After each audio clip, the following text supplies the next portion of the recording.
Yes, good day to you. I trust everyone listening to this podcast is doing good, and I hope everyone is thriving in their various profession or businesses, as the case is. All right, so this is the first in a series of seven, or in a line of seven podcasts to be made to correspond with a topic I unveiled a while back, and the topic is primarily titled "How Not to Venture into Agribusiness Without Certain Secrets, Very Important Secrets." Right. So I talked about it being about what you must know before you even consider going into the agricultural space at all to do a business. And if you're currently in the business if you're currently in the sector having a business being operated, then of course how to strengthen your business tactics with what I'm about to deliver. I mentioned seven key points or seven key secrets where you have to pay attention, right? And I place this secret in topical heads and, of course, covering key parts of the sector. Of course, there's the farming secrets, there's the export and import secrets, there's the agri-tech secrets, there's the input provision secrets, there's the market and sales secrets, there's the agri-finance secret, and then there's the processing and value addition secrets. All of the seven secrets, or secret across the seven key subtexts, would be emphasized upon. But in this particular one, right, we're going to be touching down on this farming secret, like farming secrets, which can also be food production secrets. And that's what we're going to be touching on. So if you've not had the trailer, please go to the last episode and pick that up. But that's what we'll be doing. Shortly before we go into the brief introduction into the topic, if you've not followed me on Spotify, kindly do so, because I can promise you'll be gaining insight that is packed over 9 years and that come through acquaintances and friendship with about over 20, 30 veterans in the sector. I will call veterans because similarly, just like in the Navy, when you call veterans, those that have become exceptionally good at what they do, right? Similarly, in the agriculture sector, there are professionals that had built a stellar record in their businesses. So that's it, right? And all of these conversations that I will be sharing with you are something that I and this particular group of people had sampled at different points in time. So while I might be speaking as an individual, I'm coming in from the angle of so many opinions of how these things are to be perceived to succeed. So, of course, follow me on Spotify for this to get this curated content, and also subscribe to my channel on YouTube. And I believe that would help keep you updated and notified. So now, outside this, what is the secret that lies in farming as a business, right? What secret lies in farming as a business? Farming as a business is something that a lot of people do, and it's quite a very, very vast space. As when you hear someone tell you that I'm a farmer, right? I'm into farming as a business, the first thing you expect them to tell you is that they have or own a farm somewhere within the country or outside the country. But that's what you expect them to tell you, right? I've got a farm, I've got a poultry farm going on, I've got a livestock farm going on, I've got a crop farm of different types going on. Yes, farming is primarily de facto knowledge understood when you tell someone you're into agribusiness or you're into agriculture as a business. So, and having known that, right, it's very important that there's some secrets in the sector or the subsector, or particularly the farming space, is being explained so that you who are about to go into it or those that are actually into it can properly plan how successful that business would be. So I'll take simple scenarios, right? When I mean simple scenario, I'm going to pick basic factors that needs to be considered. When you want to go into farming, there is the land factor, right? Now, these land factors, there are secrets that you have to know about farmlands that I'm going to just share with you right away. When you're going into farmlands, depending on whether it's a lease or a sales, right? If it's a lease, then you want to make sure that you're absolutely clear on your terms and conditions of what that lease can carry, what can be done within those period of lease. You would hate to invest so much into a farmland that will eventually become not yours in the long run, or that would not be yours in the long run to use.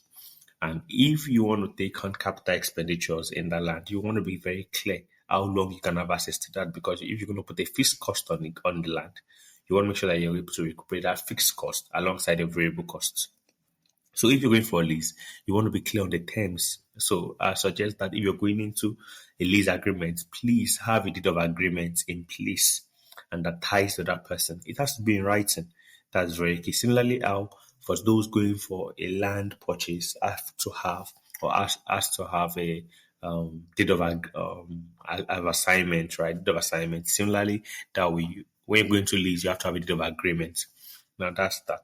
Now, if you're going into land purchase, particularly in Nigeria, right? If you're going to land purchase, the first thing you want to have is you want to commit to authenticating that land, right? Sometimes this land comes with pre-authenticated values like documents, C of O, registered survey, official gazette, stuff like that, right? Governor's consent and many other documents. That's pre-authenticated documents. Now, if it doesn't have, that's not bad as well. Not all land has that, but make sure that that's the first thing you invest into to do that, because in particularly in certain regions in Nigeria, land is a very very hot debated topic, and because it can actually be exhausted. It's an exhaustible resources. People tend to be very very fraudulent with land transactions. So as I said, if it's a purchase, you want to authenticate that as soon as possible with documentations. That's a secret in terms of land, or lease and sales. Now that I've given you that secret about land, now once you now want to go into what land is right for my production, whether sales or lease or whatever the case is, you also want to know, can this land do the things I have, right? So another secret you have to understand in land, in choosing your farmland, is that not all lands can do everything, and your knowledge about the value of a land equals to the projected success you would have with that land. So you can't go to a sandy oriented farmland and say you want to do something that's, for example, you can't say you go to a sandy environment and then you're looking at doing having maize cultivated or cassava cultivated. Now, the lands, sharp sand are notoriously known to be light, right? And so does not carry so much value compared to loamy or clay loamy oriented sand or soil, for example. So that's that for crop farmers. So please, you want to make sure that you look at the secrets. It's very, very important, because much more than just having the land to yourself is the land being useful and valuable to you. Now, if you also want to go into farming as well, another secret you have to take into account is the environmental impact of that, or the environmental impact on your farm, right? The environmental impact of the area or the community, the vicinity of where that farm is located on your own projects. It's something a lot of people do not see as a very big deal, as they believe they could work it. I could give you examples, but this whole series is not really about long examples. If you're a competent follower of my podcast, you're going to be certain that many of these things are things that you would have had in one of my podcasts, various experiences as regarding why this is not a good thing that you want to mess with. You want to make sure that the environment is clear. Are they loose or with law? Are they very, very picky with items that are not that are not theirs? Are they prone to, let's say, hardship that may tempt them to act out of character? For example, having a farm in a location where hunger is severe, right? And you don't have any way of assisting or you don't have any planned way of, reducing that challenge in that community. Now you have to consider how safe your investment is in that community. What about environments where they've got certain sort of norms and traditions that actually may impede your timing of your projects and the success of your projects? Those are things that you want to put into account. It's secrets that you have to be very, very clear about.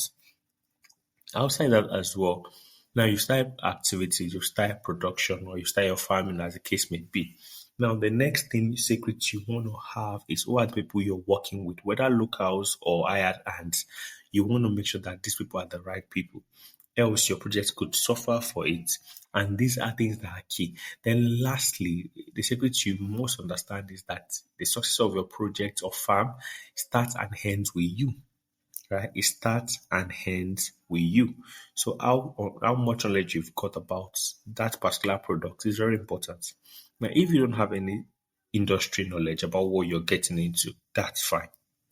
That's fine. The question I want to ask is, are you investing enough time to learn more about that which you are going into? Do you have mentors on that particular product you're farming, whether it's livestock or it is crop? Do you have mentors on that? If not direct mentors, how about indirect mentors on those things you're doing? Because at the end of the day, you see, if you work with predestined guide, you make less mistakes that cost you your business. However, if you don't, you open yourself up to a lot of challenges within the sector, which no one prays you get to experience. So, having known that as clear as possible, I would advise that you start searching if you don't have a mentor. Now, for those that are actually practicing farming as a whole, and then you've not placed any of the secrets at the center of how you got into farming, beautiful. That's not a big deal. There is never a time that is too late to start doing the right thing. If you're into farming and it's not going 100% well for you, you want to make sure that you trace your step back on all of these things I've stated, right? From the beginning to the end and see where you need to strengthen things from. Because at the end of the day, you are the subtotal of what you've created yourself to become. Now, if you've set up yourself to succeed, the subtotal of your action will lead to success. But if you're not taking the right step, the subtotal of your action will lead to failure. And every failure does not happen instantaneously. It starts with a challenge, here, there, and then you end up where you are. However, not everybody that goes through a challenge eventually fails. However, challenges have high tendency of frustrating your business and more so even taking you to the failure point. So retrace your step if you're an active farmer and you're experiencing challenges. Retrace your step. If you're not, then you're doing a lot of things right. And I would like to hear all the things you're doing that are right that I may not have mentioned. But however, know that you personally are responsible for everything that happens on your project. So the most knowledge you can gather it. And please always learn that farming between two farms or two different people is never 100% the same experience. However, you have to leave room for flexible knowledge and room for non-flexible knowledge. Flexible knowledge and knowledge that you can leave room for that involve experiences that differ from different places, and all you do is you apply to your own farm the best way you can. There are some fundamental principles that you must not have flexibility for, right? That has to do with standard principles and how will I call it? Direct direct norms, right? For example, the secret I shared with them are fundamental principles that should not be flexible. The secret I shared, most of them requires very, very, very, very careful focus on them without budging on them. So they are not flexible. You have to keep them straight and that principle has to be firm. Then you can add every other things that can improve them as flexible. That means Mr. A tells something about his or our own farm, his or our farm. Mr. or Mrs. A tells you his ends about his or our own farm that you think you can adapt. Now, I take that and let it digest it and understand how you can create similar things with your own brand, right? And don't take it word for word. Sometimes no farm have the same experience. Most times, actually, no farm has the experience. There's always a defining difference between farm A and farm B. And that's what you need to know. So now, how do you now take all of the secret and breed success with it? Once you have thoroughly looked into all the secrets, aligned yourself to them, the next thing is start succeeding. I will advise that you start your farm at a moderate level, not too big, moderate level. You want to start from moderate size. Some people, 1 acre is their moderate size, while some is 10 acres. Some people's livestock projects, having only 100 stock is their modest size. The summit there is pick a stage or a level where you can easily build the product in a way that does not put a lot of pressure on you. And then you can easily understand your metric. When I mean metric, I mean the KPIs, key performance index that you set that you can follow through with. So, for example, in a poultry farm now, mortality number is important. Uh, Production value if you're in the egg layers part. Number of eggs or crates that comes up per day from a certain number of stock is important. How much you spend on feed relative to the money you make. These are stocks that are very important. So you want to make sure that this all of this are put into careful accounts so you can be able to be guaranteed of success at the end of the day. You want to pick all of these things and understand that your own level may be different from the next person's level, but start at your own level. Document your progress. Keep strict record because the record is non-negotiable. But when you're farming crop or farming livestock, keep strict record. Study your record from time to time, weekly, monthly, depending on the intensity of your operation. And then after you're done, I suggest 3 months, quarterly or biannually, review your overall document and see if it's right for you to expand. And if expansion is important, decide that timely. For some people, it's going to be annually. Decide that timely, but gather data. Don't joke with data. It's not easy. I won't lie about it. However, it can be rewarding if you do it religiously, right? And it sets people apart. The difference between that structural business out there that is making wave and you that you're not making wave is that one of you have good records and has built that record over time, and the other person just does things as they come.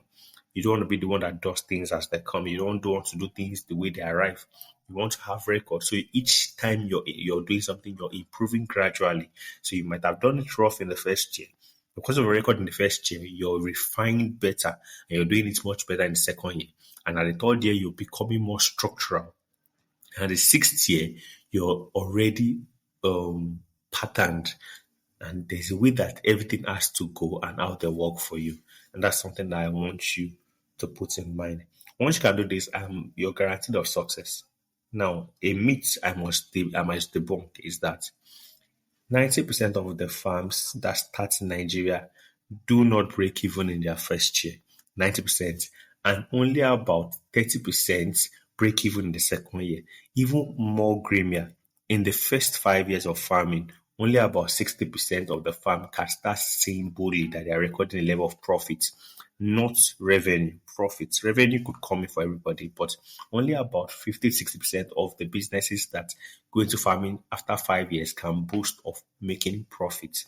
So if that is the case, you know what you're getting into. Let this reality sink in before you get into the sector so you can have a better outcome. And now I've given you all the part that there is. Is there something you want to know particularly about farming as a business before you venture into it, but you didn't hear me talk about it? I'm sorry, I might have slipped it, but nonetheless, ask your questions in the in call messages or in there's a message button where you're listening right now from. Please and please and please and please ask your question. I'm willing to actually listen. This session is, of course, as I said, all my over the next 7 weeks. All sessions are released between 7 and 9 p.m. Of course, and I've taken time to pre-record them before that period so that I can take time to listen alongside with you and also be on points and not distracted as I answer your questions in real time. So please and please and please and please ask your questions. Anything you want to know that is not communicated, anything that communicated you need clarity on so that you can get value for the time you're spending listening to this session. And I do hope at the end of the day, I will get testimony of you succeeding what you've done. Because of the things I've explained familiar to you, then let me know, all right? And if there's anything that you're learning now that you didn't know expressly before, but you think would have made the difference in your business, do let me know. And I'm happy right, to confirm that and even help you do more as much as possible. All right, so if that is all, do let me know how you feel. I welcome testimonials and feedbacks from this session. All right, thanks so much for your time. I'll see you again next week when we talk about the next topic on the whole series, right? We'll be talking about input provision secrets. So for those going into input as a business that wants to sell seeds, fertilizers, chemicals, or that wants to deliver these things, or in the livestock business you are into feed production, amongst others, right? And these are what you want to go into, or that's what you're into already, then that next week session is definitely for you. And then I can't wait to hear what you think about it. Thank you so much. Of course, once again, my name is Adenish Remy, and you would do well to follow me so you can get everything I have to say during this series and everything I've said before now. I'm certain that my wealth of experience in the agri sector is yours for the taking, provided you're interested in having it. Thanks so much for your time once again. Um, have a wonderful day. Bye.